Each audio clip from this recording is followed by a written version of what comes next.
Hello, everybody, and welcome to the Noah Blaylock Show, where my goal is to abolish all government control of education. Today with me, I have my good friend, Ron Nate. So let me tell you a little bit about Ron Nate. Ron Nate is a PhD economist and economics professor at BYU-Idaho. For 20 years, Ron has helped nearly 10,000 students understand the blessings of America's free market economic system. He married Marisa Olson of Idaho Falls, and they have 4 children and are active community members.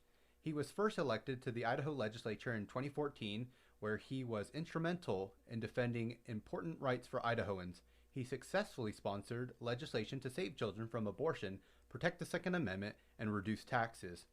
Additionally, Ron is a co-founder of the Madison Liberty Institute in Rexburg, was chair of the Idaho State Republican Party's Rules Committee, a state committeeman for the Madison County Republicans, member of the Idaho State Republican Resolutions Committee, served on the Madison School District's Plant and Facilities Citizens Advisory Committee, and the Republican National Committee's Church of Jesus Christ of Latter-day Saints Outreach Committee.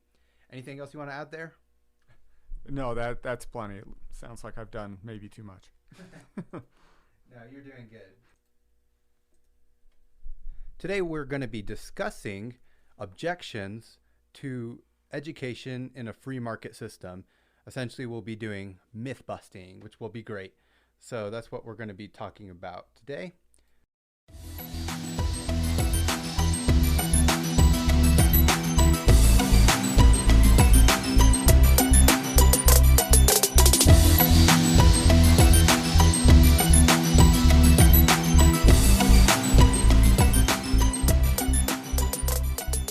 So, first myth that we are going to be discussing is that the free market for education is just a theory.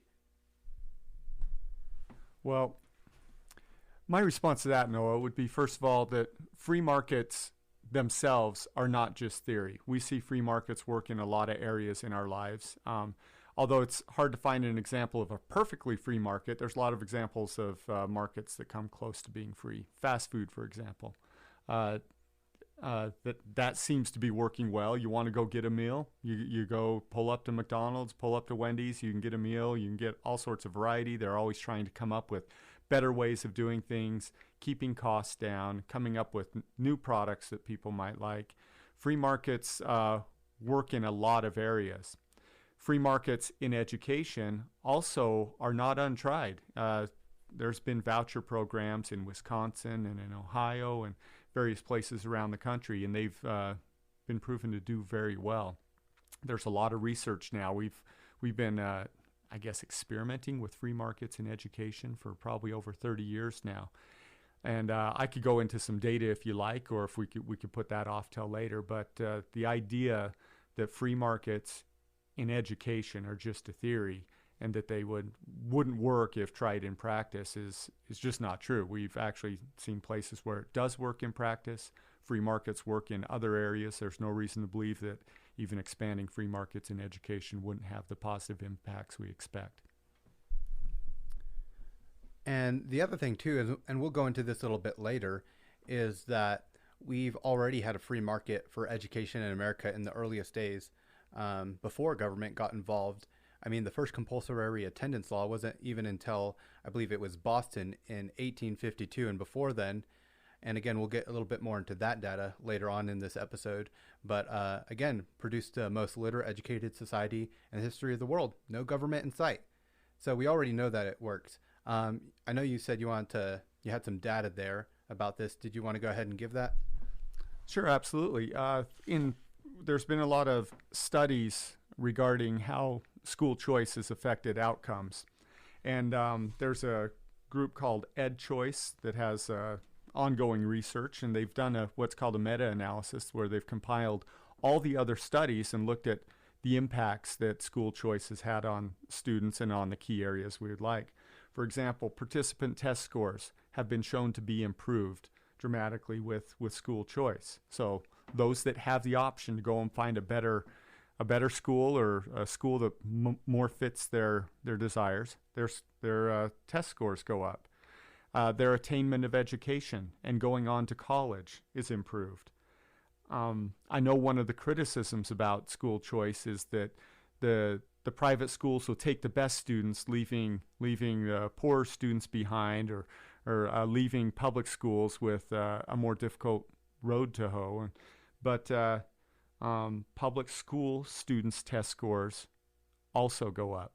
And what that tells me is that the free market works in another way, in that when public schools are faced with competition, with good competition from private schools, they are able to step up their game as well. And so this idea that the private schools are taking the best students, it doesn't bear out in the data. The student scores go up in private schools and in public schools when there's more choice. Parental satisfaction with education outcomes is higher. Civic values and practices of students goes up. Racial and ethnic integration in schools also improves. And all of this is under the environment of saving money in education. There's less pressure on state and local budgets. Schools have more money to work with, more slack to work with, because it actually drives down education costs. So what could be better than that?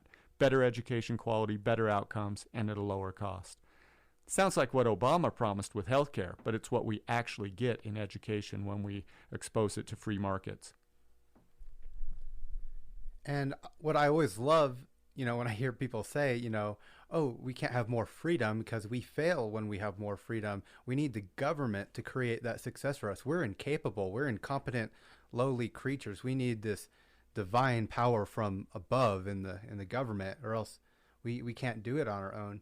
And so that's a perfect response to that. So many times I hear people talk about how without high school diplomas or without college degrees, there'll be no way for employers to be able to vet their employees or to figure out a way who is, intelligent or hardworking. There'll be no way for them to distinguish a good worker from a bad worker, someone who's desirable versus not. Because again, without the government, there'll be no more high school diplomas. Because if you say this is a high school diploma without government certification, well, that it means whatever you say it means, which is in effect saying that there are none. And also without government involvement, handing out loans, college attendance will plummet. And I think we actually need a lot less college work for reasons we can go into later. But again, less people will have college and no people will have high school diplomas. So how on earth are employers going to know what to do? That's a great question, and it's really a big straw man put up by opponents to school choice. And the reason why is because we have lots of examples of the private sector certifying quality in things. And for example, if you want to go buy a used car, how do you know it's a good used car? Well, there's things like Carfax, which is a private market solution to an information deficit problem that you don't know how good that car is. Well, if you look up Carfax is a private company that gives you information on how good a particular car is, not just a type of car, that specific car, whether it's been in accidents, its history of ownership. And there's a great market for information out there. There is not a government provision of college diplomas. Private universities issue college diplomas and degrees, and the incentive for making it a good quality degree is even higher in a private institution because their good name is on the line. When it's a government institution, they're not dependent on more students or better students.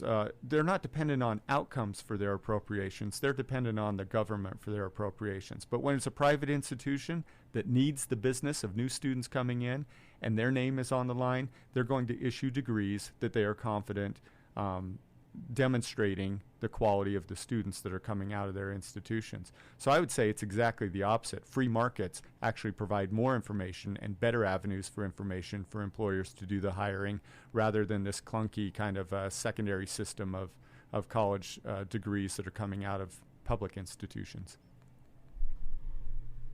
Awesome. And a couple other points I want to point out here is that you got to remember that humans have been around for a long time. The jobs and economy, those concepts didn't come into existence when the American high school diploma did. And I don't know exactly what year that started, but past 1800. But before the 1800s, there's lots of millennia of history there. Again, jobs didn't just pop into existence when American government said, "Oh, we're going to create the high school." It's just silly. Another point to be made is that most job skills are acquired through on-the-job training and not actually school itself. I mean, look at high school. I took a biology class, a chemistry class, some people took a physics class. And you can argue that you might need some fundamental knowledge just for a general context of life and science, and it's important to know, agreed. But to put in as much work as we did, what was the outcome? I'm going into marketing. When am I going to need to know exactly which chemicals combine with another? When am I ever in my life going to need to know what an ionic compound is? And you can, go on and on. Algebra 2 calculus. I'll never use calculus. Some people might, but I certainly won't. And you can just go through all those things. So most job skills have nothing to do with the education that people get. Some of it's relevant, and that's the operating keyword, relevant. I'm going to read a passage here about the idea that people get good at their jobs from Brian Kaplan's The Case Against Education. Fantastic read. If schools teach few job skills, transfer of learning is mostly wishful thinking, and the effect of education on intelligence is largely hollow. How on earth do human beings get good at their jobs? The same way you get to Carnegie Hall. Practice. People learn by doing specific tasks over and over. To get better at piloting, you fly planes. To get better at obstetrics, I probably butchered that, you deliver babies. To get better at carpentry, you build houses. For the unskilled, progress is easy.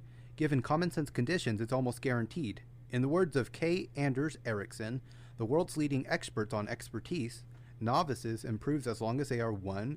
Given a task with a well-defined goal, 2. Motivated to improve, 3. Provided with feedback, and 4. Provided with ample opportunities for repetition and gradual refinements of their performances. So this idea that we need the government to come and bring this whole host of irrelevant subjects in order for us to get jobs, and that we're dependent on my knowledge of Shakespeare or trigonometry for me to be able to get my job in marketing or to whatever job you're going into or are in, it's just patently ridiculous. Another thing to point out is that this artificial supply creates an artificial demand. So we have the artificial supply of government certification, these high school diplomas. That's an artificially placed certification. And so therefore it creates an artificial demand, because when everyone has one, well, it doesn't say anything to have one, but it definitely says something to not have it. And so this idea that we all need more and more general random education, well, it's a fallacy of composition. So what is true in part must be true for the whole, right? Well, no. So if you're in an audience and you need to get a better view, what do? You stand up.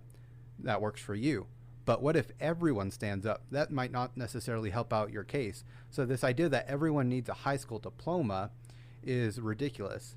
And another thing to point out, again, reminding people that the high school diploma hasn't always been there and it hasn't always been so important, is that in 1950, only 33% of adult males had finished high school, but male workforce participation was higher than today.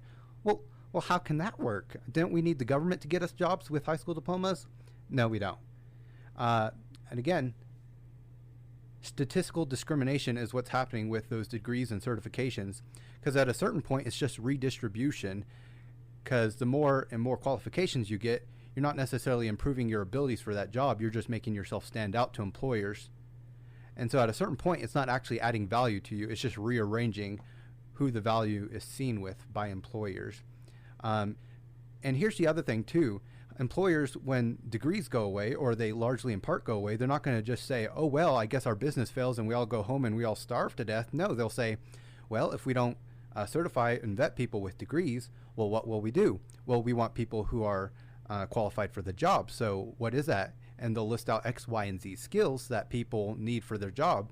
And because they want people, they don't want to go out of business. They'll advertise what they're looking for. They'll say, we want people with these skills. So therefore, people who are looking to go in that industry, I mean, you look at this today, someone who wants to be a doctor will look up online, well, what training and certification do I need to go to be a doctor? Well, when these businesses and companies say, well, we're looking for people in X, Y, and Z skills, they'll put that out there, and the people who are looking to go into that field or that specific job will look it up, and that information will be available because both parties need that information, and so both parties will willingly give and take that information. Before we move on to another myth-busting part, is there anything you want to add to that or comment?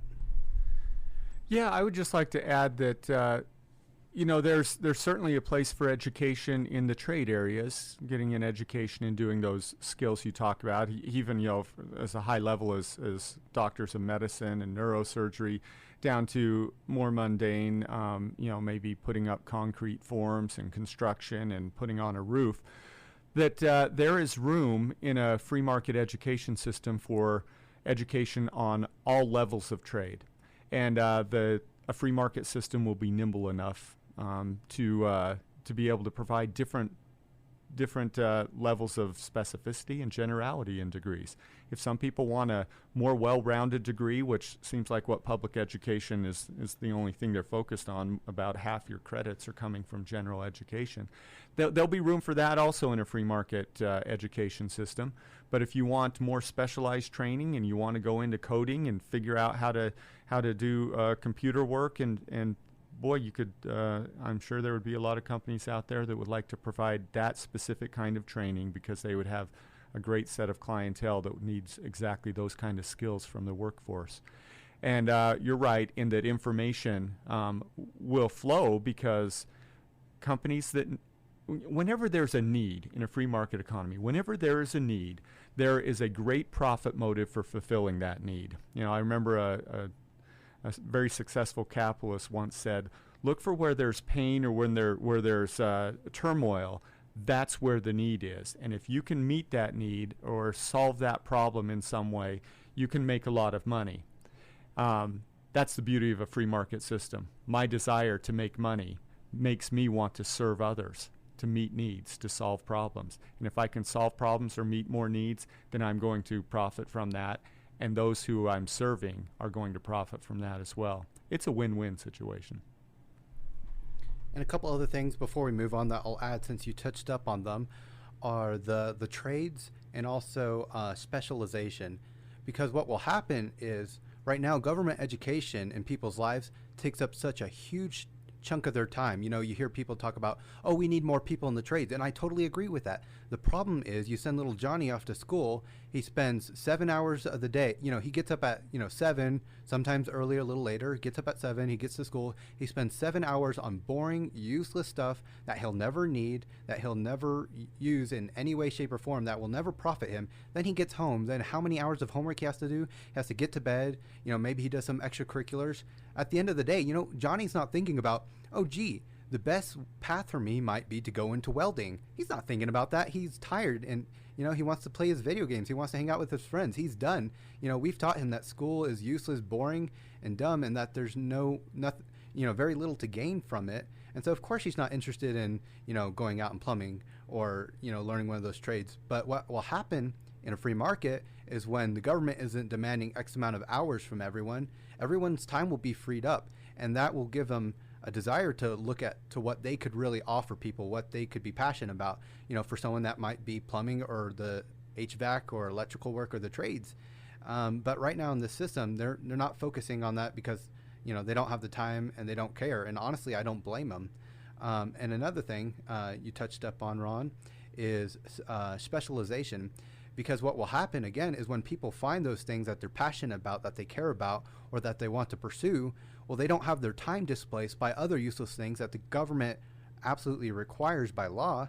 What will happen is they'll have time to pursue those things. People will be able to, the time that went into, 13 years of English classes, which, let's all be honest, we all know most of it's not English. It's reading whatever random novel the teacher picks out and then talking about the symbolism. Why was the door blue? Nobody cares. They won't be spending their time on that. They'll get to spend it on the things they like and do. And as a result of that, they'll be able to dig deeper into things that people, in a way that people have never been able to dig into them before, and they'll bring greater value for everyone. I think we're ready to move on to the next one. Anything else to add? No, I think that's great. I think we summarized it quite well. Is that, if you're worried about deficits in some areas or students not learning the right things, a free education choice system allows the agility for education to adapt and adjust to what parents and children want in their education, rather than what bureaucrats or some sort of policymakers at some higher level think that people want or need. Great. So, our next myth to bust here is the idea that without compulsory attendance laws, many will not educate their children. Society will fall apart. And so, the funny thing about this is, I always hear people bring this up in reference to a free market with getting the government totally out of it. And it's always, I'll educate my kids, but certainly there will be others who will not. And everyone says that. So, sure, there will always be someone who doesn't do a good job, but that's true enough as it is. There's already enough parental uninvolvement in children's lives. And honestly, the government involvement in education, the public school system, incentivizes that because what happens is they say, we'll take care of everything for you. And then mom and dad have this idea that they don't know enough to help educate their children, which is patently false because homeschool parents educate their children way better than the government does, and that's without any certification or training. But what happens is mom and dad think that they think I'm not qualified, I'm not good enough to teach my child, so the schools will take care of it. What can I do? And so they get handed over, and the parents grow. Many of them grow apathetic and think, "Oh, he's going to school, he's getting everything he needs," and so. This idea that we need the government to compel us to educate our children, or else we'll all just fall apart, is silly, unfounded. Ron. If public education system was working well, was working great, there'd be no need for compulsory attendance. You don't have to force people to do that which they think is good.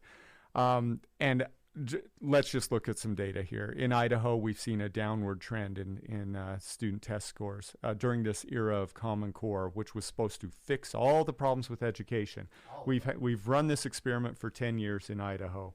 We see at kindergarten, first, second, and third grades combined, between 25 and 36% of students are not achieving reading at grade level. That's leaving behind 1/4 to over 1/3 of our kindergarten through third grade students in terms of not being able to be up to grade level. If we look at the top 10 schools in terms of achieving good reading scores, 8 of the 10 are charter schools. Now, charter schools is the closest thing we have to school choice in Idaho right now. If 8 of the 10 best performing schools in Idaho are in this school choice model, imagine what we could accomplish if we went to a full-on school choice model. Not only, can I interject here? Sure, absolutely. Just another thing about charter schools is, think about the charter schools themselves are a blunt admission to government failure. The fact that they said this isn't working, we need something else, is it's a very clear admission that they know they're not doing well. That's right. And so parents are looking for options. Sometimes charter schools are the only option, sometimes another public school. But the real option is to find the best school for what the money is paying for. Right now, parents can't do that. They're already paying the taxes to send their kids to public school. And a public school system says, oh, sure, you can choose a private school if you wish, but you have to pay for that. So you have to pay double for education if you want any sort of school choice. The idea that without compulsory attendance, kids would not attend, well, first of all, that's an admission that the school system isn't doing quite as well as it could. And it's also, I think, an insult to parents who we don't have compulsory feeding. We don't have compulsory, everything else that's good for kids' lives. But parents are always taking care to make sure their kids are getting the best education, the best nutrition, the best clothing, the best whatever they can to raise the kids the best they possibly can. The idea that government needs to tell you to make your life better for your kids is, I think, insulting to parents. Parents have kids and they want to see them do well, and right now they're frustrated that the public education system is letting them down. A couple things to add here is, again, this is not theory. We've already had a free market for education, and then governmental elitists said, "Oh, we can do better for you," and then we saw how that worked out. But we did have it before. And so I want to review here a couple of facts about what it used to be so you can understand, again, without government involvement, what we once were. You need to understand your history here because it speaks volumes. So the Federalist Papers were a series of writings. Alexander Hamilton, John Jay, someone else. Anyways, but this was a compilation of writings that was defending the Constitution. Oh, in Madison. That's the one. How could I forget?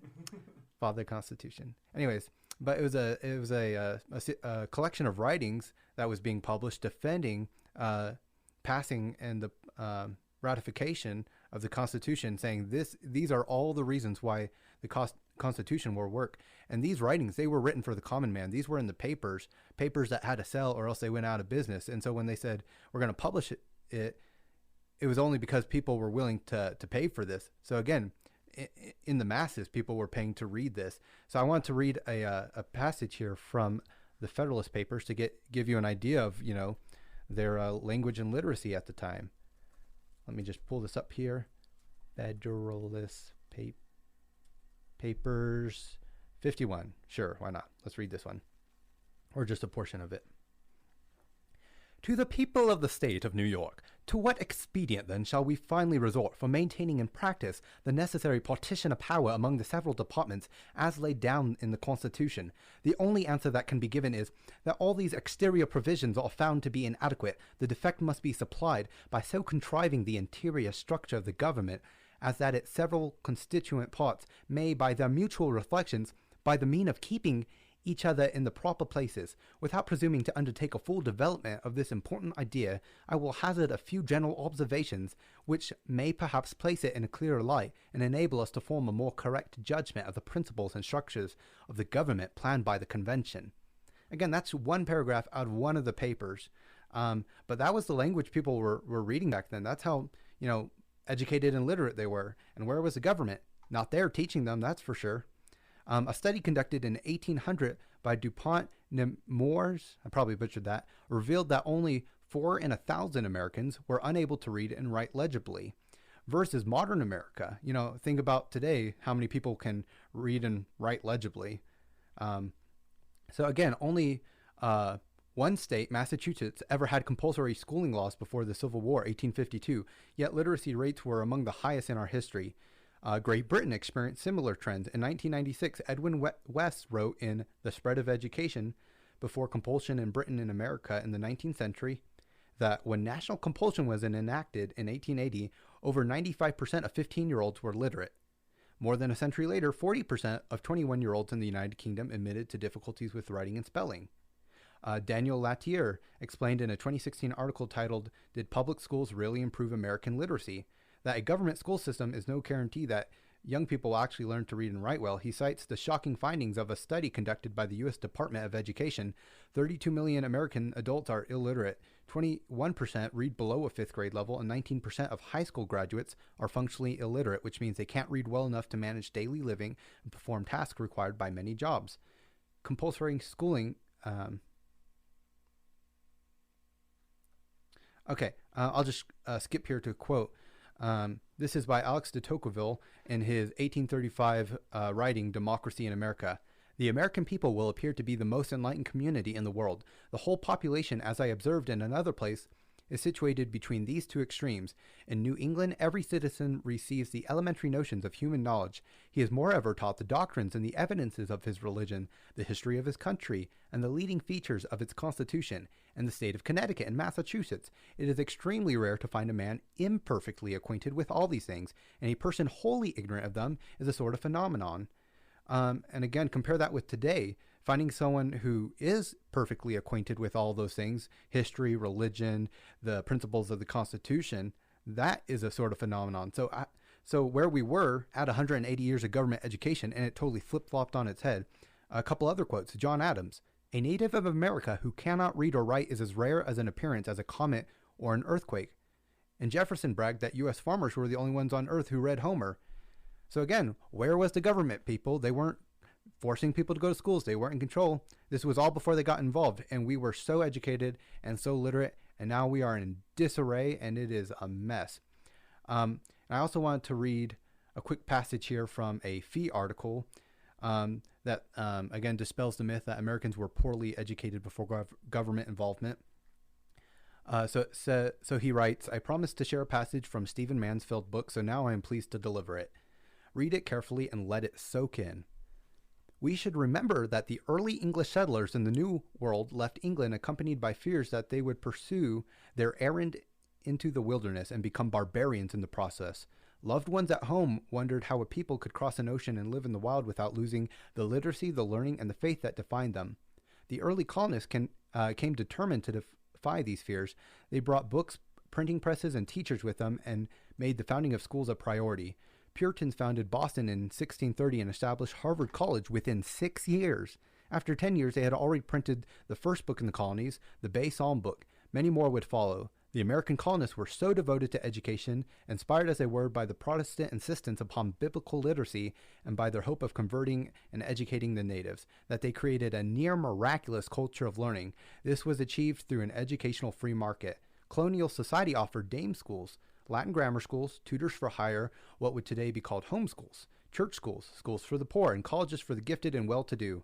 Enveloping these institutions of learning was a wide culture of prized knowledge and an aid to godliness. Books were cherished and well read. A respected minister might have thousands of them. Sermons were long and learned. Newspapers were devoured, and elevated discussions of ideas filled taverns and parlors. Citizens formed gatherings for the improvement of the mind, debate societies and reading clubs, and even sewing circles at which the latest books from England were read.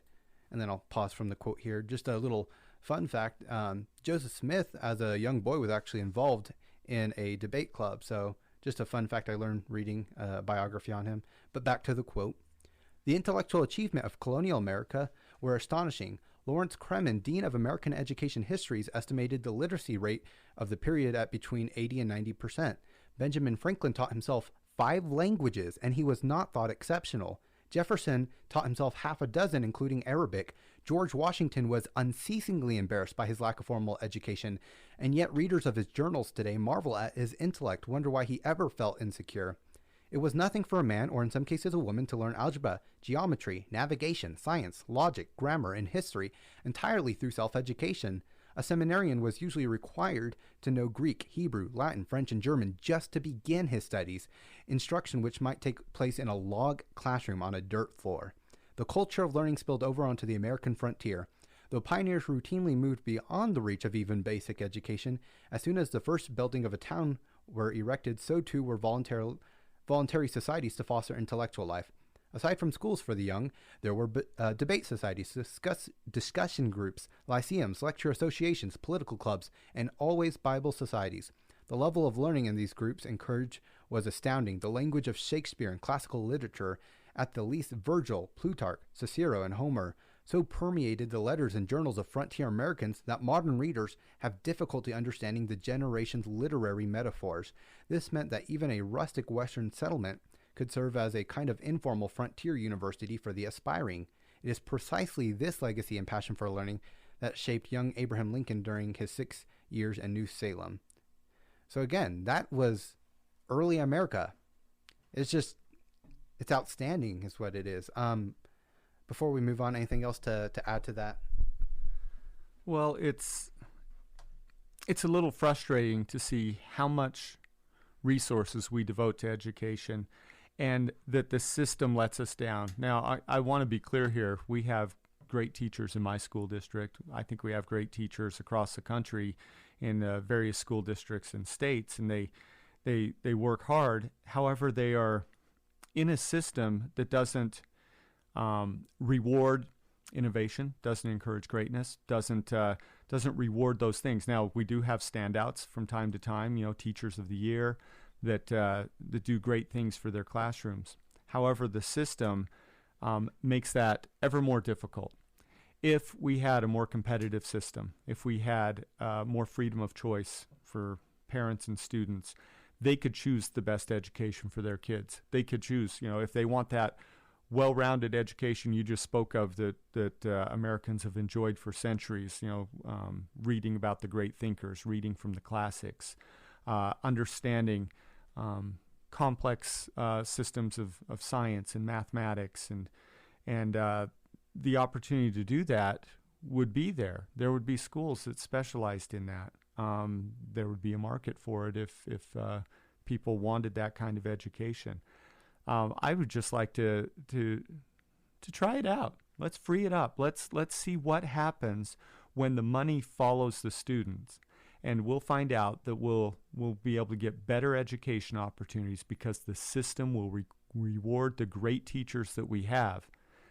I know teachers are worried about school choice. They hear it and they worry about competing for their jobs. I will throw this out there. The teachers in choice programs will be better rewarded, better paid, better recognized for the efforts they do because the system will reward great teaching. The only ones who have to worry about going to a free market system are those that aren't doing very good at it or don't want to expend the effort. But my experience with teachers locally and across the state is that we have teachers who work hard. It would be nice to see them rewarded for those efforts and for the students to benefit from those efforts. I think we can return to those days where we have students that are well read in all the thinkers and in all the classics and actually learn how to learn and have a desire for learning coming out of school rather than just trying to check off a certain number of credits, meet a certain number of certain electives and general requirements, and then they're considered educated. I think we can do better. We can do better. And then to our next myth to bust here is the idea that no one will know what to teach their kids. And this one might be one of the silliest. I mean, you don't know that your child needs to know how to read and write? Okay, you know that. You don't know that your child should know some basic math skills, math up to algebra, maybe statistics. I've heard that's helpful in life. I wouldn't know. I've never took it. You don't know that your child shouldn't know some basic history and science and to have an understanding of the world around them, understanding of civics, how their government is working, skills in finance, because everyone, needs to have those skills. And so those things seem pretty common sense to me. But even if that wasn't common sense, homeschoolers do this all the time. And, and those curriculums, they can be found online. You can find whole entire curriculums for free. You can find them for cheap. You can find them for however much you want to throw your money at them. And this idea that no one will know what to teach. Hold on. Google. Wow. Look, the new age. Curriculum for homeschooling. One Google search. Complete homeschool curriculum. Power homeschool services. State approved 2021 homeschool. Easy to use curriculum. K-12 homeschooling. Choose the best homeschooling curriculum. Time for learning. How to choose the best homeschool curriculum. Top 10 homeschool curriculum reviews. Homeschooling. Which model is right for you? Homeschool. Abeka. Oak Meadow. K through 12. How to choose homeschool. Homeschooling curriculum. Enrich your homeschool curriculum. And that is the first page of about 79 million results. Again, one Google search away. So this idea that this information is somehow restricted or removed from people is just absolutely, it's silly. And I hear people give homeschoolers flack a lot of times. They'll say things like, "Oh, those are a weird bunch. They're a strange bunch." So if the strange bunch, so to speak, is being able to figure these things out and you can't, what does that say about yourself? So I think these weird people, so to speak, again, I think they're doing a fantastic thing, and I think that you might just be able to learn a thing or two from them. Well, as far as no one will know what to teach their kids, good news is I don't need to know everything to know what to teach my kids because markets provide answers. That if I don't know what to teach my kids, then I won't homeschool them. If I think I know what to teach my kids and I have a vision for them and they have a vision for themselves, then I can pursue those curricula and find what's best for them. But private school options, we can, the analogies are endless here. If I don't know what to teach my dog, I can either go and learn how to teach my dog, or I can take my dog to somebody who knows how to teach dogs. Isn't it great that the market system provides all sorts of answers to these questions that we might not have the answers to? There's always somebody who will know what to teach my kids. If I had the resources that my state is spending on my kids' education, if I had those resources at my control, I think I could find the best options for what to teach my kids. And the curriculum would also adapt to what the kids want and need the most. Because right now, there's a disconnect between what the resources are being spent on and what is best for children. Sometimes the teachers' unions, the education bureaucracy, the appropriations process, they all get in the way of good results. But private education has the incentives that you provide a good product, you'll do good business. If you don't provide a good product, you'll probably be competed out of business by somebody who does better. And that's the beauty of a market process for education or for anything. I don't know, what to put together for my kids for lunch today, but I could go to a restaurant. I could go to a grocery store. I could, go to our food storage and find something for them. There's lots of options in our food choices because we have markets out there that are rewarding people for providing lots of food options to me and my family and other families. I'd imagine, I can't even imagine what education would come up with if it were truly a free market. And that's the beauty of it, is all the innovation in the world that's out there, I can't possibly imagine, but people working and dedicating their lives and their livelihoods to finding the best education options, who knows what they'll come up with. It's, you look at the world today, we're amazed by it, all the technology and all the great things that are happening in the world. Let's free up the education arena to those sorts of innovations. And just one other point here is, have you ever seen a person who has started learning something and they get excited about it? That person makes the way, blazes the trail for themselves. They go all out because, learning, when you learn about the right thing, the thing that interests you, that you're passionate about, something you want to pursue, it's kind of self-propelled. And I don't know about you, but if you've ever seen a child who gets excited about learning something, that's it. They're excited about it, and they'll learn so much about it. And again, when they're freed up from having this 7-hour a day, 9-month a year schedule, they'll have all the more time to find those things that interest them. And I think we'll be surprised at what children are willing to do and to pursue. I think we'll see, as we divorce schooling from education more so, we'll see a love of learning abound. So another thing I hear a lot of times, next myth to bust, is how will there be unified standards? And this one might be a little bit more ridiculous than the last, because unified standards are exactly what we don't want. Because the problem is, many of us have heard the quote that if you teach a fish how to climb a tree, it'll live its whole life, or if you judge a fish by its ability to climb a tree, it'll live its whole life believing it is stupid. And that's one of the problems with the education system, is it's this general hodgepodge of things that mostly nobody ever needs or uses or wants. And then everyone, someone says, oh, well, I'm not good at this trigonometry stuff. Maybe I'm just not cut out for learning, or this school thing. Or, again, insert any subject. Oh, I'm not very good at chemistry, or maybe I'm not great at reading and writing. There are so many ways that people can make a living in the world and that they can provide value for others, that our school system causes them to limit their thinking and to narrow their worldview so much that they start to doubt their own abilities, and again, thinking that they're stupid. And that is unacceptable. So this idea of how will there be unified standards, well, that's just silly. We don't want unified standards. We want everyone's standards to be custom. We want people to be able to find the things that they are in need of or that they desire. And in terms of so what you actually mean by the how will there be unified standards is what standards you should aim for in terms of certain academic subjects. Well, there's ways to figure that out. Again, for reading and writing, there's tests that can measure your proficiency, that say what level you're at. Well, if you know how literate you want your child to be, then all you got to do is have them take the test and then see how far they got to go and then work on it. Again, same thing with math or history. I mean, I don't think everyone needs to be an expert in, European history.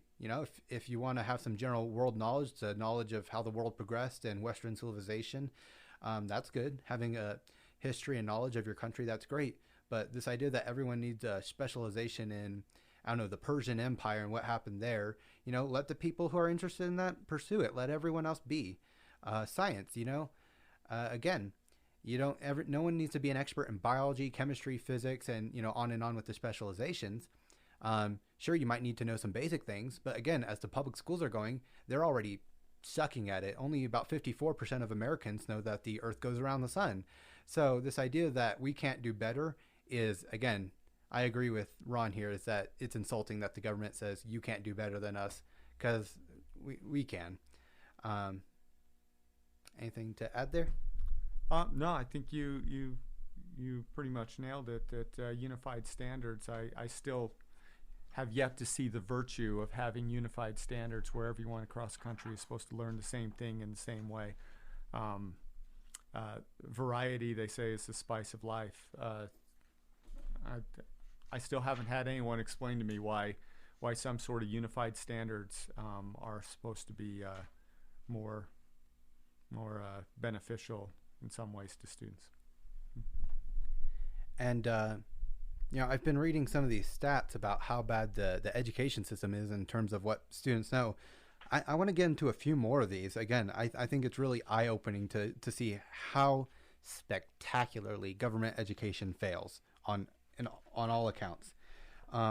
So literacy and numeracy. In 2003, the United States Department of Education gave about 18,000 randomly selected Americans the National Assessment of Adult Literacy, or NAL. The NAL tested prose literacy, which is knowledge and skills needed to search, comprehend, and use information from continuous text.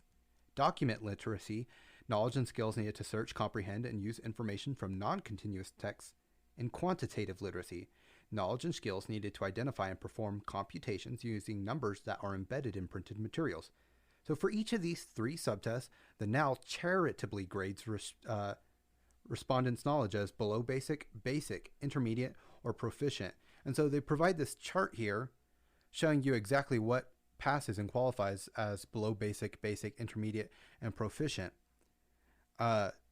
So basic for document literacy is find a table in an almanac with information on a specified topic. Just finding a table in a book, that sounds below basic to me. Calculate the cost of a sandwich and salad using prices from a menu.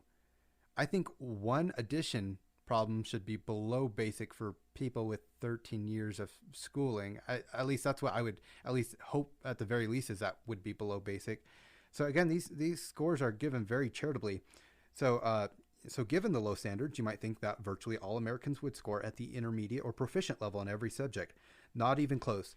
The ignorance revealed by the NAL is numbing. Only modest majorities are intermediate or proficient on the prose and document tests.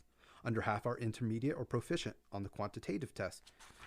Reviewing specific questions underscores the severity of the ignorance. Barely half know that saving 5 cents per gallon on 140 gallons of oil equals $7. 35% of Americans can't correctly enter a name and address on a certified mail form, with no points off for misspelling. Let's do history and civics. And so he has here the results from these different tests, and some of these tests were multiple choice, and so you would expect 50%, or you expect everyone who just guessed to get 50% on a test. So he does some math and corrects it for the percentage of who answers it correctly versus how many really know. Which of the following rights is not protected by the Bill of Rights? Freedom of speech, trial by jury, the right to bear arms, the right to vote. Only 21% knew that the correct answer was right to vote. The U.S. Constitution establishes which of the following forms of government in the United States? Only 24% of people really knew that we're a republic. Which of the following came before the Declaration of Independence? Foundation of Jamestown, Virginia, the Civil War, the Emancipation Proclamation, the War of 1812. Only 26% knew that the foundation of Jamestown came before the Declaration of Independence. When did the American Revolution begin? And it was charitable enough to do decades, not even comparable decades. 1770s, 1640s, 1490s, 1800s. Only 55% correctly guessed 1770s. What are the three branches of government? Only 50% of people knew that.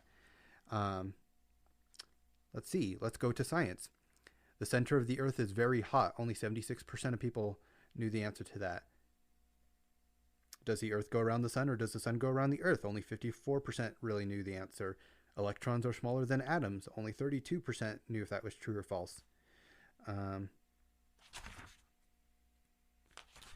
So again, there's a lot of very stark and disappointing information there that just shows us how just terrible the results are. There's no redemption from that. That's you couldn't fail more. You couldn't if you tried.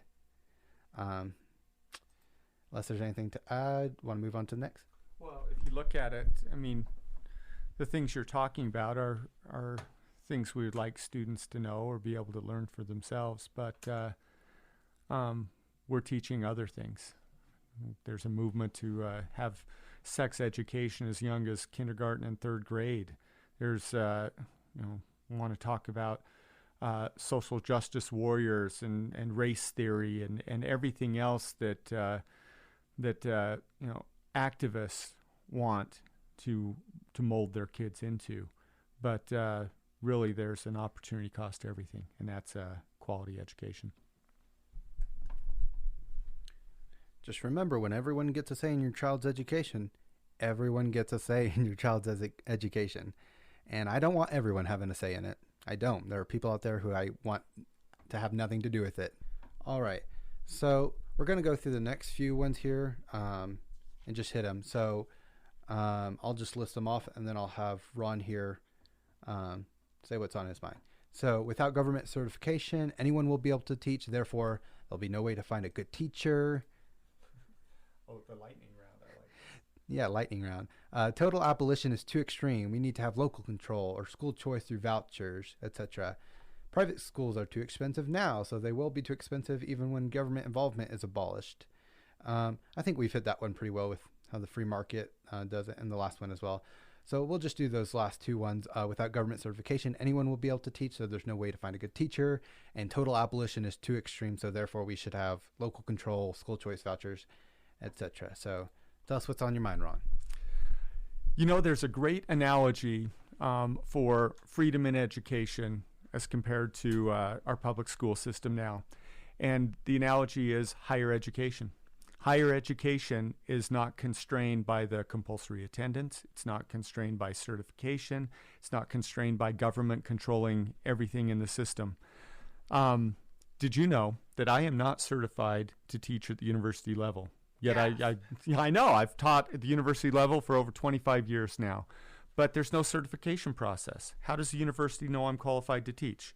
They interview me, they observe me, they get feedback from my students.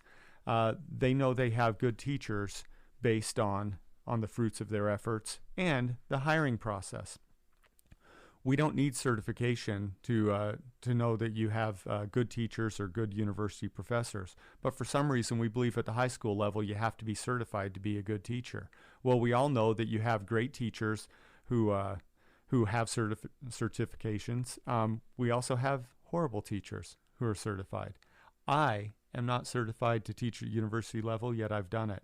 I'm not certified to teach at the high school level, and I would be prohibited from doing it, which is amazing. I've taught over 10,000 students at the university level, but for some reason I would not be qualified to walk into a high school classroom and teach economics.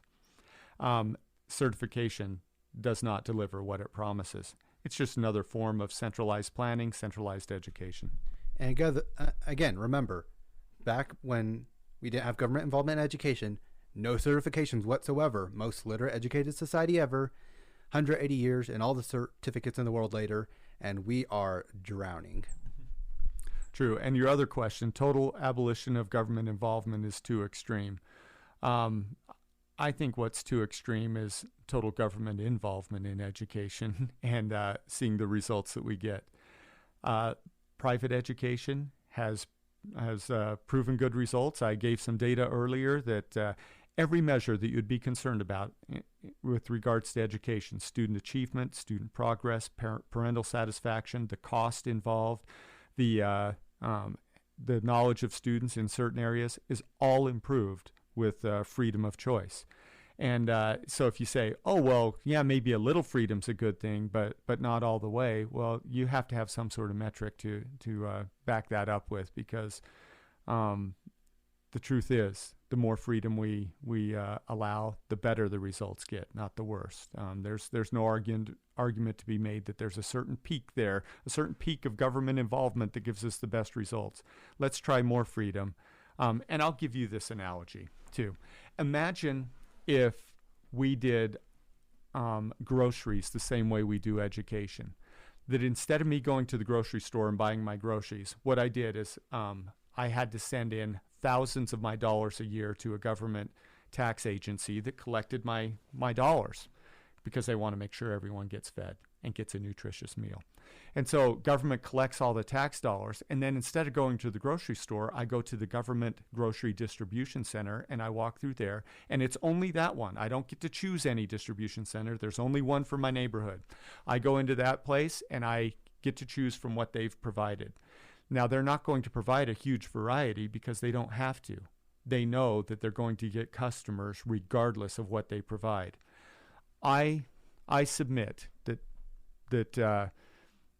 despite the best intentions of those running my government grocery distribution center, and despite their efforts to provide the best groceries they possibly can for their community, they can't possibly do it in a way that's as good as our competitive grocery system is now. I've always wanted my grocery shopping experience to be like the DMV. That's right. And they might say, well, if you're not satisfied with the government grocery distribution, you can still go to your neighborhood grocery store, but you have to pay for that. And I'm going, well, I've already paid for government groceries. I'm stuck with that. I have to pay more. Who's going to pay more? Only the rich. Only the wealthy are going to get the good groceries. And that's kind of what we have with education now. Only the rich and wealthy get the great education. For the most part, we're stuck in a system that does not achieve greatness, even though there's a lot of good people trying to make that greatness happen. The incentives just don't work that way. And again, I know we're short in time. I just wanted to real quick touch up on the idea of school choice, just a couple of points. And, I'll get into this further in later episodes. But this idea that we could have only just a little bit of control or local control, again, that still defeats the principle that it's moral to use government force to force people to pay for education and to force people to send their children to school. And also there's a problem with this little bit of control thing. I'll read a example, a little analogy here from, again, The Case Against Education by Brian Kaplan. Full separation of school and state may seem doctrinaire, but it has a pragmatic advantage over more moderate proposals. To quote humorist P.J. O'Rourke, giving money and power to government is like giving whiskey and car keys to a teenage boy. Publicly funded education has an awful track record, wasting hundreds of billions every year. Full separation transparently keeps government untrustworthy hands away from the industry's control panel. A 95% separation policy, in contrast, is tricky to monitor, leaving education open to renewed abuse. By analogy, suppose a teenage boy has a track record of drunk driving. You could take away 95% of his driving privileges. To get behind the wheel, he has to pass a breathalyzer test, drive during daylight hours, and refuse teenage passengers. Yet, in light of the ongoing risks, he'll squirm out of whatever rules you impose. Confiscating the wayward motorist's car keys is the wiser course. Advocates of separation of school and state often compare their position to separation of church and state. The comparison is strange yet reasonable. State-sponsored religion has a terrible track record. You could respond by limiting government to a small religious role, but small is a fuzzy, hence open to abuse. The wiser course is to cut the cord between government and religion once and for all. Opposing any government religious policy may sound dogmatic in theory, but works well in practice. Once you concede government has been wasting hundreds of billions of dollars year in, year out, separation of school and state is a measured response. And the other thing, too, with school choice is what happens is then that attaches more tax dollars to private institutions and to homeschooling. And, well, public dollars have a very well-tracked record of coming along with government control. And so, honestly, I think this idea of school choice and vouchers, honestly, over time will lead to more government control and intervention in the private sector and homeschool, the little that remains in education.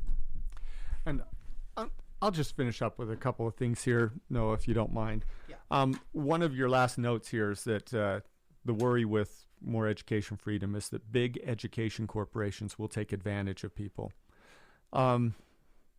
Giving people the opportunity to choose for themselves, you might argue puts them in the position of being taken advantage of. But let's look at what happens. Do you feel taken advantage of by Walmart? Do you feel taken advantage of by McDonald's, by Apple computers?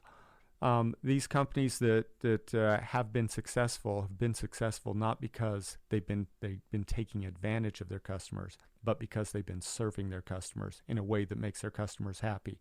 There's no incentive for a big corporation, whether it's education or otherwise, to make their customers worse off. When you do that, you go out of business fairly quickly.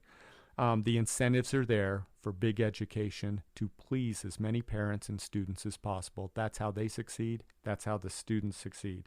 And so I look at this and go, I can't imagine. I mean, and if we're talking about taking advantage of people in education, let's look at what has been happening with our students for the last 150 years.